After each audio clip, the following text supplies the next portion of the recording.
वक्त का काम है बदलना और इंसान का काम है संभलना। जो संभल के चलते जाते हैं, एक दिन उस इंसान का काम है चमकना, ऊंचाइयां हासिल करना। समय बदलता है और समय की धारा में जो नहीं बहते हैं वो लोग अमर हो जाते हैं। कोई नामुमकिन काम करके दिखा, कोई नामुमकिन सी बात को मुमकिन करके दिखा, खुद पहचान लेगा जमाना, भीड़ से तू अलग चल करके दिखा। जरूरी नहीं है कि जमाना जिस तरफ जा रहा है, दुनियादारी जिस तरफ चली जा रही उसी तरफ आप जाएं।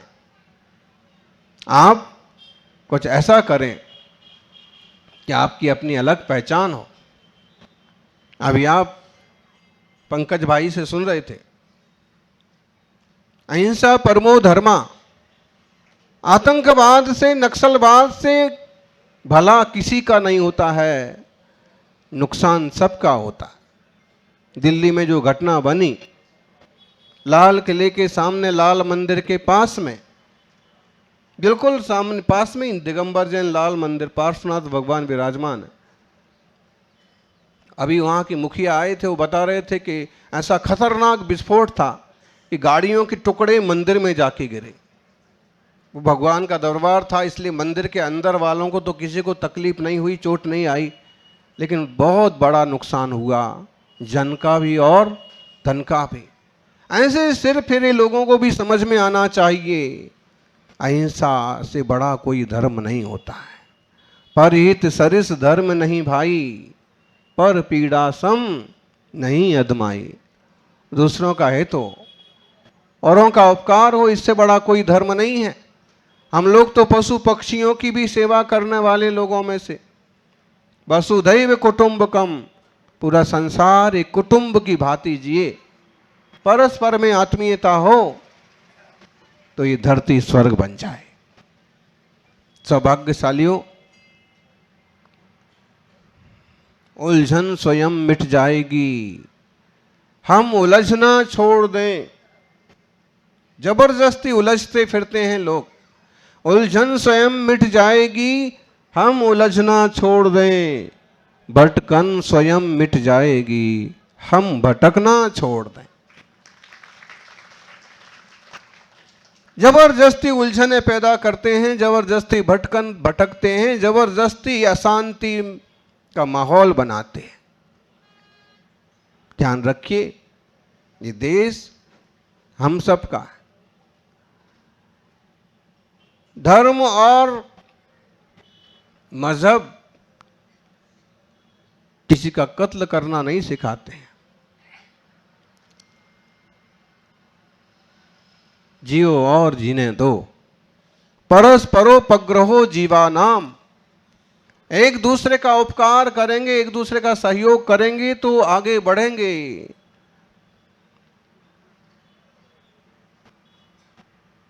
और एक दूसरे की टांग खींचेंगे, ईर्ष्या और स्पर्धा में जलेंगे और गलत रास्ते से किसी को नुकसान पहुंचाने की कोशिश करेंगे तो खुद भी कोई सुखी नहीं रह पाएंगे, खुद भी संकट में पड़ेंगे। जो दूसरों के लिए गड्ढा खोदता है वो पहले खुद उसमें गिरता है। इसलिए किसी का अहित ना हो। अरहंत जीव दया वाले निमेश भाई गए क्या? पशु पक्षियों तक के लिए हमारे लिए एम्बुलेंस की व्यवस्था है, अस्पतालों की व्यवस्था। मतलब है प्रकृति पर्यावरण के साथ मिलजुल के चलेंगे तो ही इंसान जिंदा रहेंगे। बिना प्रकृति के, बिना पर्यावरण के इंसान का जीवन भी खत्म हो जाएगा।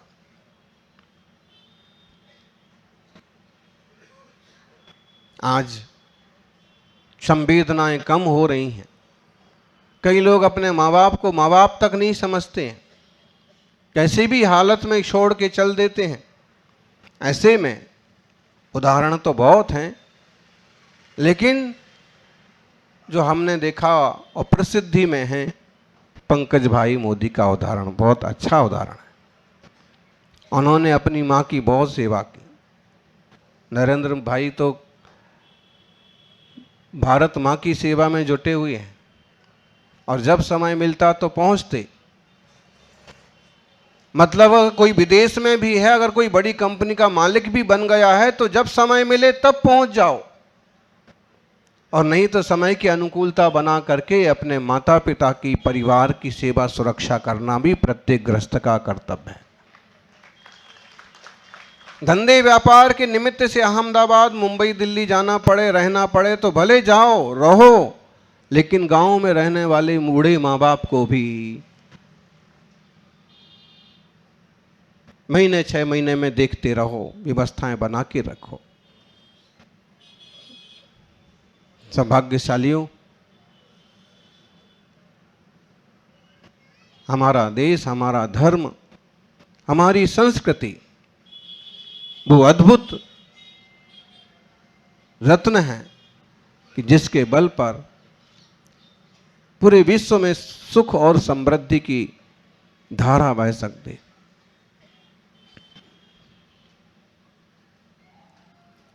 गांधीनगर चतुर्मास के बाद चतुर्मास का समापन हुआ तो चतुर्मास में आप आए पंकज जी, शायद 2 बार आए। तो फिर एक दिन बोले कि महाराज जी, हमने कहा कि आपकी मातुश्री, तो बोले मातुश्री तो यहाँ नहीं आ पाएंगी, कमज़ोर हैं, अस्वस्थ हैं, आप कृपा करो, आप पधारो। तो मैंने कहा कि हमको तो पाँव पाँव चलना है, कैसे पहुँचेंगे, कहाँ पहुँचेंगे। फिर उनने पूछा कि महाराज जी जाना कहाँ है आपको। तो मैंने कहा ऐसे तो दिगंबर मुनि हैं, कोई निश्चित उनका अपना कोई ना मठ है, ना आश्रम है, ना कोई संपत्तियां हैं, ना कहीं कोई कब्जे हैं, सीधा सच्चा जीवन है, ना तन पर कपड़े हैं और ना मन पर कोई लफड़े हैं। 5 महाव्रत की शुद्ध साधना करने वाले मुनि हैं। तो अभी हाल तो ऐसा कोई निश्चय नहीं है, लेकिन एक तो गिरनार के दर्शन की भावना है शत्रुंजय के, और दूसरा है कि अभी हाल कोबा वालों ने निवेदन किया है तो वहाँ जाना है। तो उन्होंने कहा अगर आप कोबा जाएंगे तो फिर तो हमारा घर बीच में आ जाएगा, रायसीना। तो मैंने कहा कि दूर पड़ेगा तो कैसे चलेगा, हमको तो 10-11 किलोमीटर से ज़्यादा एक समय में नहीं चल सकते। तो उन्होंने कहा कि हमारे यहाँ होकर के जाएंगे तो आपको 1 किलोमीटर कम पड़ेगा। वास्तव में था वो थोड़ा सा ऐसा ट्रायंगल कट जाता है, तो उस तरह से गए और फिर आप भी कुछ दूर तक लेने आए। मुनि संघ साथ में था, अनेक श्रावक थे, चले गए। और फिर बाद में भी हमको लगा कि अच्छा किया हमने जा कर के बाको 2-4 धर्म की बातें कहीं, वो भी एकदम गदगद हो गए, खुश हो गए। बाबू जैसे हाथ जोड़ के बैठे रहे। फिर हमने उनको कहा कि आप कोई विकल्प मत करो, कोई इधर उधर का विचार मत करना, आप तो बस भजन करना। तो उन्होंने कहा बस मैं भजन ही करती हूँ और कुछ, बाकी तो ये सब कर रहे हैं। मुश्किल से 5-7 मिनट वहाँ पर हमारा ठहरना हुआ। तब पाद प्रक्षालन किया था कि आज फिर से एक मौका मिल गया।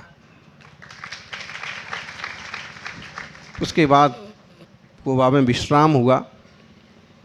उदाहरण इसलिए लिया कि अगर कभी अपने बुजुर्ग माँ बाप देवशास्त्र गुरु के चरणों में नहीं पहुँच पा रहे हैं और कभी आसपास कहीं मुनिराजों का आहार हो, विहार हो, निकलना हो, तो आग्रह करो कि दर्शन दे दो, या फिर उन्हें बाहर कुर्सी पर लेके आ जाओ।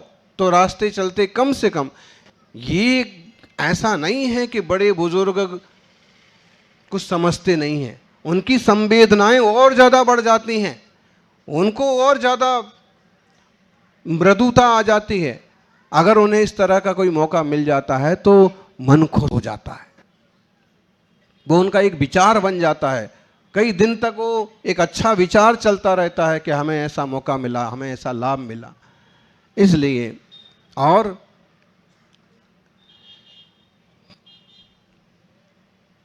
अपने कर्तव्यों का पालन करें, शुद्ध और सात्विक जीवन हो, धर्ममय जीवन हो। ज्ञानी, धन कोई गारंटी नहीं देता है कि आप सुखी हो जाएंगे, क्योंकि बड़े से बड़े धनी लोग दुखी मालूम पड़ते हैं। अब दो भाई हैं, एक भाई वो है जो इंटालिया में रहता है, दूसरा भाई वो है जिसका घर नीलाम हुआ जाता है। देख लो आप, हैं दोनों अंबानी। क्या करेंगे आप? पैसा तो खूब आया, शांति कितनी आई? और आया तो क्या वो हमेशा स्थिर होके रहा? इसलिए धन धन धन धन मत करो।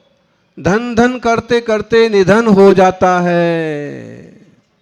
जो लोग केवल घर बनाते हैं वो हाय हाय करते चले जाते हैं, लेकिन जो लोग मंदिर बनाते हैं वो जय जय करते हुए रवाना होते हैं। पंकज भाई, यहाँ के लोग भी एक अच्छा मंदिर बनाने के पुरुषार्थ में लगे हुए हैं कि अभी जो मंदिर है इनका बहुत छोटा है और लोग बहुत, इसलिए तो सड़क पर मंडप बनाना पड़ा। क्या करें, उतनी बड़ी जगह नहीं, आप यहाँ से पीछे तक और अभी बढ़ते जाएंगे, सड़क तक भर जाएंगे सभी। तो निश्चित रूप से आपकी भावनाएं हैं तो जरूर एक सुंदर और बड़ा मंदिर बनेगा। जब सब एकजुट हो जाते हैं, जब सब मन से काम करते हैं, जब हम दान की भावना से चलते हैं तो उपलब्धियां जरूर होती हैं। धन धन करेंगे तो निधन होगा, और धर्म धर्म करेंगे तो समाधि पूर्वक मरण होगा। धर्म तो अद्भुत वस्तु है। कहते हैं, कबीर ने एक दोहा लिखा, चलती चाकी देखकर, बहुत प्रसिद्ध है। चलती चाकी देखकर दिया कबीरा रोए, दो पाटन के बीच में साबुत बचा ना कोई। दो पाट हैं, जन्म और मृत्यु। ये जन्म मृत्यु के दो पाठ के बीच में कोई साबुत बचने वाला नहीं है।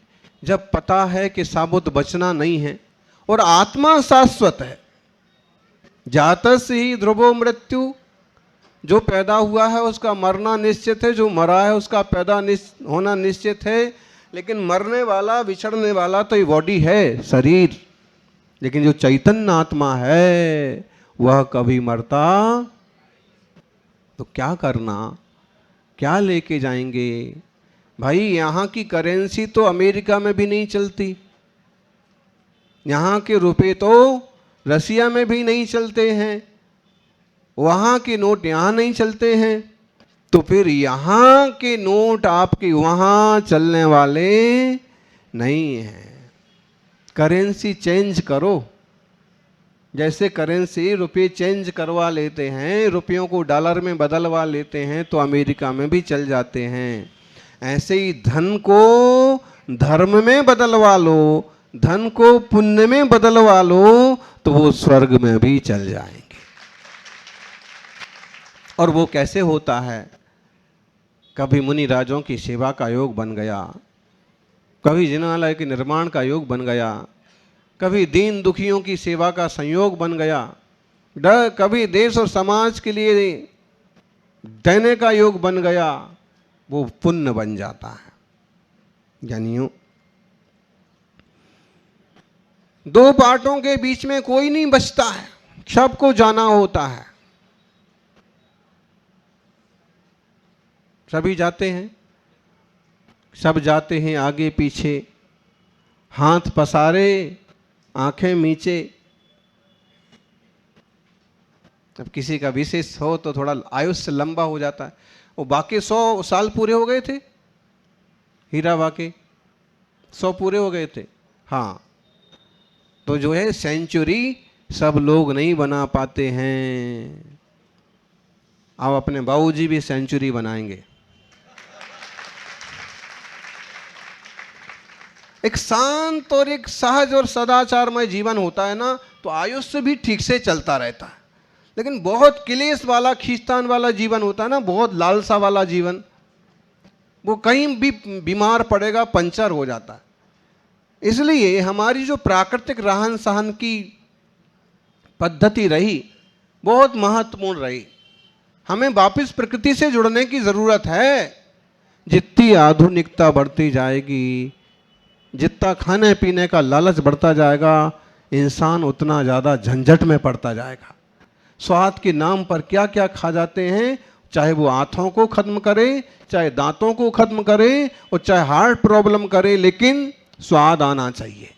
बाजार से भर भर के ले आएंगे, डिब्बे बंद पैकेट बंद खाएंगे। आप चेक कराओ उसमें कितना जहर है। आज हर इंसान इतना जहर खा जाता है, हर इंसान। जो एकदम शुद्ध आहार करते हैं, उबला हुआ जल लेते हैं, भले वो बच्चे हों, बाकी हर इंसान इतना जहर खा लेता है कि जिससे एक मच्छर आसानी से मर जाए। और वो जहर इकट्ठा होता होता या तो कभी कैंसर बन जाता है। ब्लड कैंसर के कितने सारे किस्से आ रहे हैं। कैसे हो रहा है ये?